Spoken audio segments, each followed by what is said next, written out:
Iran American സംഘർഷം ഉടൻ അവസാനിക്കുമെന്ന US president Donald ട്രംപിന്റെ പ്രസ്താവനയ്ക്ക് ശക്തമായ മറുപടിയുമായാണ് ഇറാൻ ഇപ്പോൾ വന്നിരിക്കുന്നത്. യുദ്ധത്തിന്റെ ദൈർഘ്യം നിശ്ചയിക്കുന്നത് അമേരിക്കയല്ലെന്നും മറിച്ച് തങ്ങളാണെന്നുമാണ് ഇറാന്റെ ഇസ്ലാമിക് റവല്യൂഷണറി ഗാർഡ് കോർപ്സ് വ്യക്തമാക്കിയിരിക്കുന്നത്.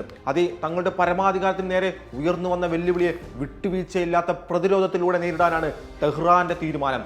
മിയാമിലെ ഗോൾഫ് ക്ലബിൽ റിപ്പബ്ലിക്കൻ നിയമസഭാംഗങ്ങളെ അഭിസംബോധന ചെയ്യവെയാണ് ട്രംപ് ഈ യുദ്ധത്തെക്കുറിച്ച് പരാമർശിച്ചിരുന്നത്.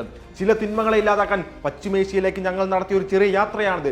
ഇത് വളരെ ചുരുങ്ങിയ കാലയളവിനുള്ളിൽ അവസാനിക്കുന്നത് നിങ്ങൾക്ക് കാണാമെന്നായിരുന്നു ട്രംപിന്റെ വാദം. പക്ഷേ ഇറാൻ ഇതിനെ തികഞ്ഞ അവജ്ഞയോടുകൂടി പുച്ഛിച്ചു തള്ളുന്ന കാഴ്ചയാണ് നാം ഇപ്പോൾ കണ്ടുകൊണ്ടിരിക്കുന്നത്. ട്രംപിന്റെ മുന്നറിയിപ്പുകളെയും ഭീഷണികളെയും ഇറാൻ വകവെക്കുന്നതേയില്ല.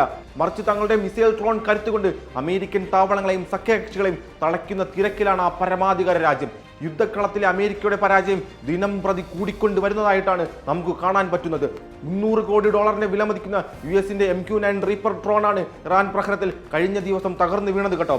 ഇതുപോലുള്ള 11 ഇറാൻ കഴിഞ്ഞ ദിവസങ്ങളിലായി ഈ യുദ്ധത്തിലുടനീളം തകർത്തുകൊണ്ടിരിക്കുന്നത്. അതേ ഫൈറ്റർ ജെറ്റുകളെയും അത്യാധുനിക സാങ്കേതിക വിദ്യകളെയും നിഷ്പ്രഭമാക്കുന്ന ഇറാനിയൻ തന്ത്രങ്ങളിൽ അക്ഷരാർത്ഥത്തിൽ ലോക പോലീസ് പകച്ചു നിൽക്കുകയാണ്. ഇസ്രായേലിലെ തന്ത്രപ്രധാനമായ സാറ്റലൈറ്റ് കമ്മ്യൂണിക്കേഷൻ സ്റ്റേഷനുകളെ ലക്ഷ്യമാക്കി ഹിസ്ബുള്ള നടത്തിയ മിസൈൽ ആക്രമണവും ഇറാന്റെ പ്രതിരോധ തന്ത്രത്തിന്റെ ഭാഗം തന്നെയാണ്. പരമോന്നത നേതാവ് അയത്തുള്ള അലി ഖംനിയുടെ വധത്തിനു ശേഷം മുജ്തബ ഖംനിയുടെ നേതൃത്വത്തിൽ ഇറാനിൽ പുതിയൊരു പ്രതിരോധ യുഗം ആരംഭിച്ചിരിക്കുന്നു എന്ന് വേണം നാം ഇതിലൂടെയൊക്കെ മനസ്സിലാക്കുവാൻ. ഇത് വെറുമൊരു യുദ്ധമല്ല കേട്ടോ, മറിച്ച് ദീർഘകാലത്തേക്കുള്ള ഒരു സൈനിക അതിജീവനത്തിന് തുടക്കം കൂടിയാണ്. ഇറാൻ എന്തിനാണ് ഈ യുദ്ധത്തെ ഇത്രത്തോളം നീട്ടുന്നത് എന്നല്ലേ?